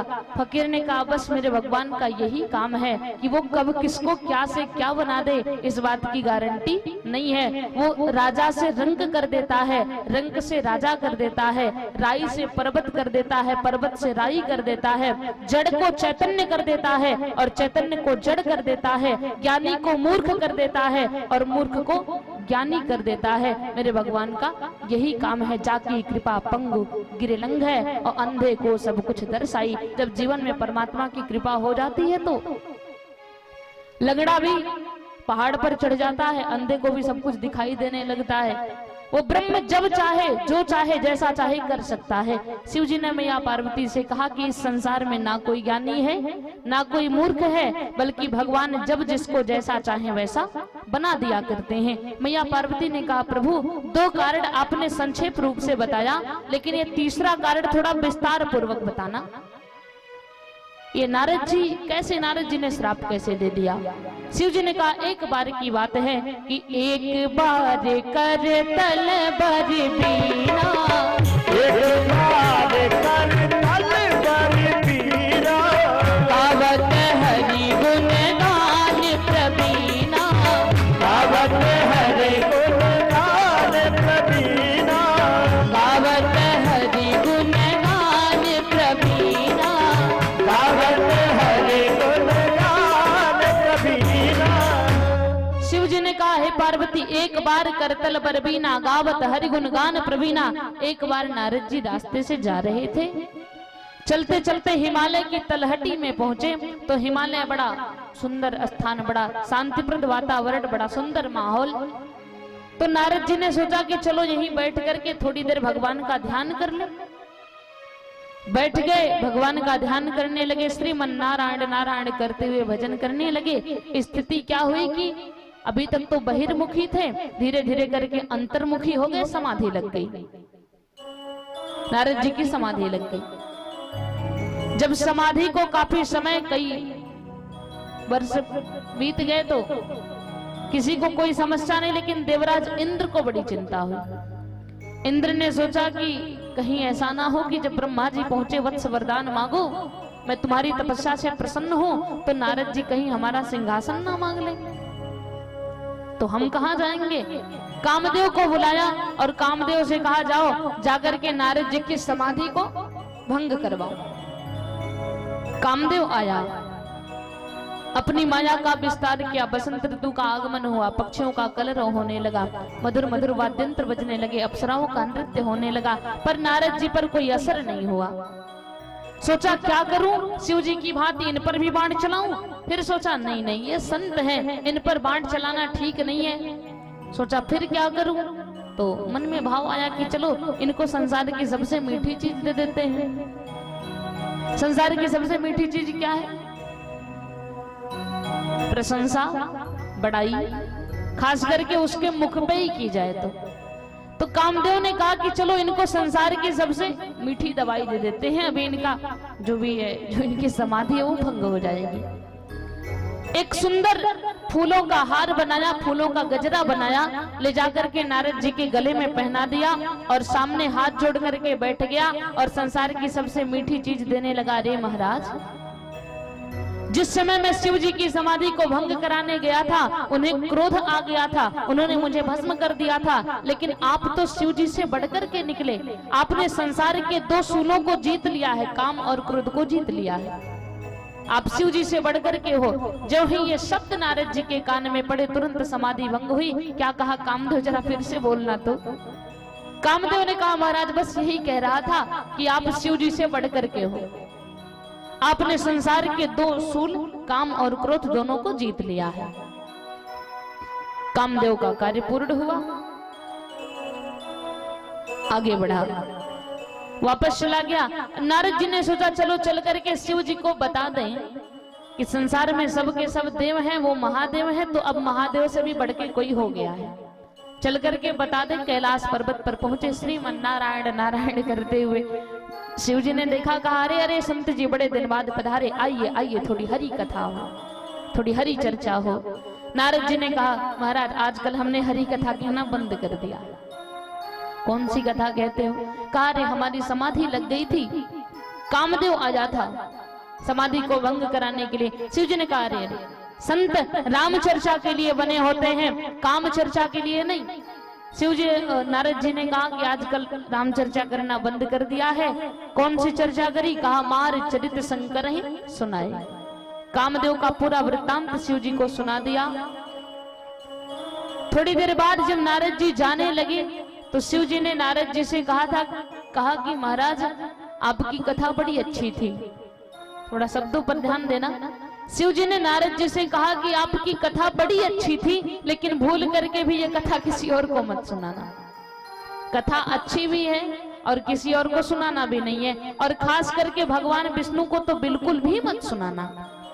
नारद जी को लगा कि शिव जी चाह रहे हैं कि ये बात कोई और ना जाने, इसलिए वो ऐसा कह रहे हैं। नारद जी ने ऊपर के मन से कह दिया ठीक है प्रभु, किसी से कुछ नहीं कहूंगा, लेकिन मन ही मन सोचा कि अब तो सबसे पहले भगवान विष्णु को ही बताऊंगा। कैलाश पर्वत से निकले, क्षीर सागर गए, श्रीमन नारायण नारायण करते हुए भगवान विष्णु ने भी पूछा अरे संत जी बड़े दिन बाद कहाँ थे? जो ही ये प्रश्न सुना नारद जी ने तुरंत शुरू हो गए कि काम चरित नारद सब भाखे, काम चरित मानस सब भाखे, यद्यपि प्रथम वरज शिव राखे, यद्यपि प्रथम वरज शिव राखे, यद्यपि प्रथम वरज शिव राखे। यद्यपि प्रथम शिव राखे। तुलसी बाबा ने लिखा कि काम चरित नारद सब भाखे और यद्यपि प्रथम वरज शिव राखे। कामदेव का पूरा वृत्तांत कह सुनाया।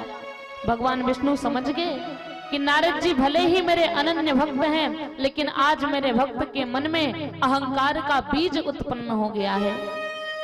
तो अगर इस बीज को निकाल के फेंकूंगा नहीं, विकास करेगा, पौधा बन जाएगा, फिर विकास करेगा, वृक्ष बन जाएगा।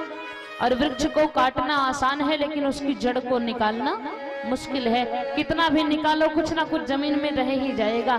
तो भगवान विष्णु ने सोचा कि उससे अच्छा बीज को ही उखाड़ के फेंक दें। तो इस अभिमान के बीज को उखाड़ने के लिए भगवान विष्णु ने एक माया की नगरी को बसाया। उस नगरी के राजा है शीलनिधि, उनकी कन्या है विश्वमोहिनी जो लक्ष्मी स्वरूपा है।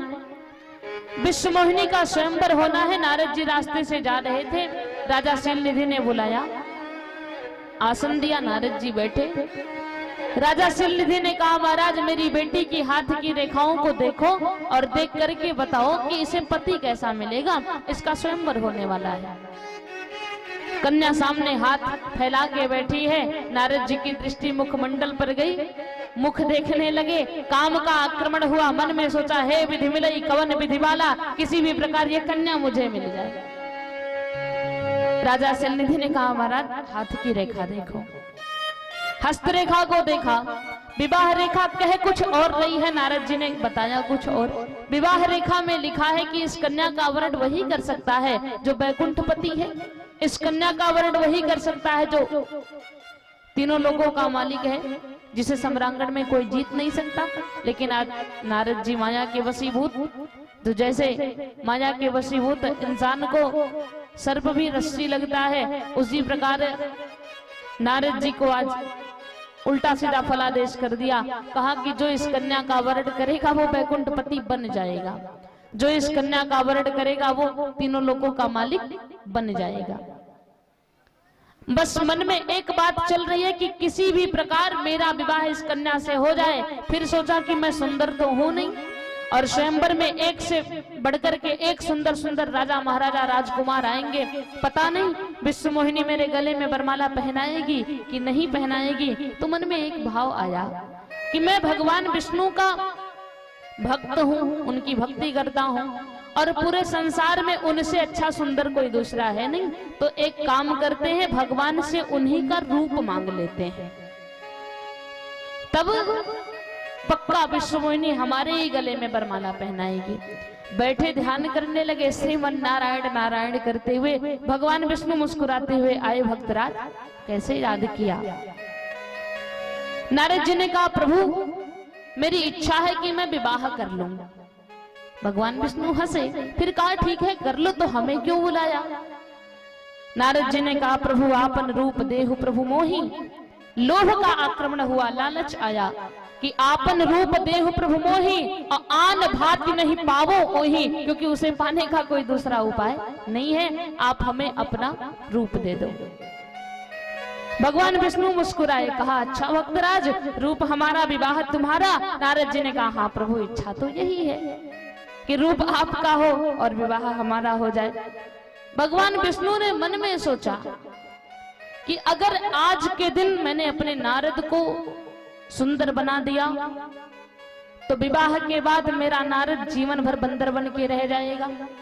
क्योंकि तुलसी बाबा ने मानस में लिखा है कि जो लोग पत्नी के बस में हो जाते हैं, नारी विवश नर सुकृत गोसाई नाचहि नट मरकट की नाई, वो बंदर की भांति नाचते रहते हैं। तो भगवान विष्णु ने कहा कि अगर आज के दिन मैंने अपने भक्त को सुंदर बना दिया तो विवाह के बाद जीवन पर्यंत बंदर बन के रह जाएगा, तो उससे अच्छा इसको आज के दिन बंदर बना देते हैं, जिससे यह जीवन भर सुंदर बना रहे।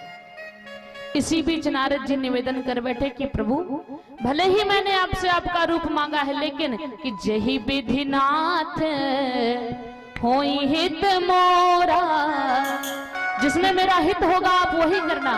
कि करिय सोबेगी दास मैं तोरा, करिय सोबेगी दास मैं तोरा, जही विधिनाथ होई हित मोरा, करिय सोबेगी दास मैं तोरा,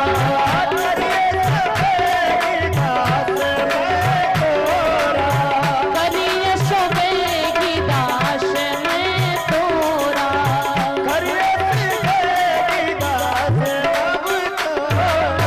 बोलिए शंकर भगवान की जय हो। नारद जी निवेदन कर बैठे, प्रभु जिसमें मेरा हित होगा आप वही करना। भगवान विष्णु ने मन ही मन कहा, निश्चिंत रहो, जिसमें हित होगा वही करूंगा। हरि का रूप दे दिया। हरि का मतलब सांप, हरि का मतलब मेढक, हरि का मतलब बंदर, और एक हरि स्वयं श्री नारायण है। तो रूप किसका दिया? बंदर का रूप दे दिया नारद जी को। नारद जी आकर के सभा में बैठे, पहली ही पंक्ति में सबसे आगे बैठे।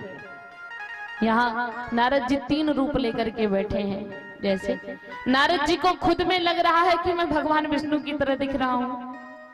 सभा के जितने लोग हैं सबने नारद जी को नारद समझ के ही प्रणाम किया। और उसी सभा में शिव जी के 2 गण बैठे हैं ब्राह्मण वेश में, वो दोनों और विश्व मोहिनी, इन तीनों ने नारद जी को बंदर के रूप में देखा। तो नारद जी 3 रूप लेकर के बैठे हैं। विश्व मोहिनी आई हाथ में वरमाला लेकर के, देखा सबसे पहली ही पंक्ति में सबसे आगे बंदर की मुखाकृति वाला व्यक्ति बैठा है, उधर गई ही नहीं, दूसरी ओर बढ़ गई। नारद जी उछल के उधर बैठ गए, दूसरी ओर मुड़ गई, नारद जी उधर बैठ गए। बार बार ऐसी प्रक्रिया हो रही है। एक समय ऐसा आया कि घोड़े पर सवार होकर के भगवान विष्णु का आगमन हुआ और कन्या ने उनके गले में वरमाला पहनाया, लेकर के चले गए कि दुल्हन लई गए लक्ष्य निवासा, दुल्हन लई गए लक्ष्य निवासा, नृप समाज सब भयो निराशा। दुल्हन लई गए लक्ष्य निवासा, नृप समाज सब भयो निराशा। दुल्हन लई गए लक्ष्य निवासा, नृप समाज सब भयो निराशा। दुल्हन लई गए लक्ष्य निवासा, नृप समाज सब भयो निराशा। बोलिए शंकर भगवान की। तुलसी बाबा ने लिखा कि दुल्हन लई गए लक्ष्य निवासा और नृप समाज सब भयो निराशा। भगवान विष्णु दुल्हन लेकर के चले गए। अब इधर जितने भी राजा महाराजा बैठे हैं सबके सब निराश हो गए। नारद जी का भी मुख उतर गया।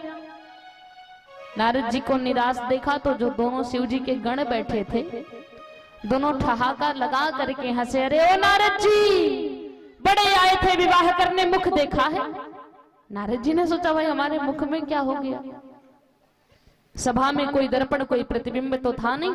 सभा से बाहर आए, एक सरोवर में अपना मुख देखा कि मरकट बदन भयंकर देही, बंदर की मुखाकृति, क्रोध के आवेश में आकर के, देखना पहले काम का आक्रमण हुआ, फिर लोभ का, अब क्रोध का भी आक्रमण हो गया। क्रोध के आवेश में आकर के श्राप दे दिया कि तुम दोनों ने मुझे बंदर के रूप में देखा लेकिन बताया नहीं, श्राप देता हो राक्षस हो जाओ। गढ़ों ने कहा महाराज हमें काहे को श्राप दे रहे हो, हमने क्या किया है? अरे जिसने आपको बंदर बनाया उसको श्राप दो। ध्यान आया कि मैंने तो भगवान विष्णु से कहा था और उन्होंने मुझे अपना रूप नहीं दिया बल्कि बंदर बना दिया। उद्घोष करने लगे, सावधान विष्णु, तुम तो जन्म के छलिया हो, हर किसी के साथ छल करते आए हो। मथक सिंधु रुद्र हिभौराय हो, सुरन फेर विषपान कराय हो। जिस समय समुद्र का मंथन हुआ, लक्ष्मी निकली तो स्वयं ले लिया, विष निकला तो शिव जी को दे दिया। हर किसी के साथ जन्म से छल करते आए हो, लेकिन भले भवन अब बायन दीन्हा, अब पावह के फल आपन कीन्हा। इस बार बड़े अच्छे घर पे बहना भेजे हो, जैसी करनी किए हो इसका फल तुम्हें मिलेगा। आज नारी विरह से मैं व्यथित हूँ, तुम्हें भी नारी का विरह होगा। आज साधारण मानव की भांति मैं हूँ, तुम भी साधारण मानव बनोगे। और आज बंदर की मुखाकृति तुमने मुझे दी है, तो एक समय ऐसा आएगा कि पूरी दुनिया में तुम्हारी सहायता सिर्फ और सिर्फ बंदर करेगा और कोई नहीं करेगा। नारद जी उल्टा सीधा गाली दिए जा रहे हैं, बोले जा रहे हैं। भगवान विष्णु आए, मुस्कुराते हुए आए। एक तरफ लक्ष्मी है, दूसरी तरफ विश्व मोहिनी है। एक हाथ लक्ष्मी के कंधे पर, दूसरा हाथ विश्व मोहिनी के कंधे पर। ये दृश्य नारद जी ने देखा और आग बबूला होकर के उल्टा सीधा बोलने लगे। मैया लक्ष्मी ने कहा महाराज नारद आपको उल्टा सीधा कह रहे हैं, मुझे अच्छा नहीं लग रहा है, अगर आप कहें तो मैं बात करूं। भगवान विष्णु ने कहा जाने दो, नारद के मुख से मैंने स्तुति बहुत सुना है, भजन बहुत सुना है, कीर्तन बहुत सुना है, आज गाली सुन रहा हूँ ये भी अच्छा लग रहा है, बोल लेने दो। थोड़ा समय बीता, भगवान अपनी माया को खींचे तो ना कोई नगरी, ना कोई कन्या, ना कोई राजा, ना कोई स्वयंवर, कुछ भी नहीं। नारद जी को लगा कि वो स्वप्न देख रहे थे, आकर के चरणों में गिर गए, प्रभु हमें क्षमा कर दे, हमारी इच्छा है कि जो कुछ भी हुआ है, ये सब जो भी मैंने कहा है ये सब असत्य हो जाए। भगवान ने कहा जो कुछ भी हुआ है ये मेरी इच्छा से हुआ है, और वृथा ना जाई देव ऋषि वाणी, देवता और संत की वाणी मिथ्या नहीं होती। तुमने जो कहा है वो तो करना ही पड़ेगा हमें।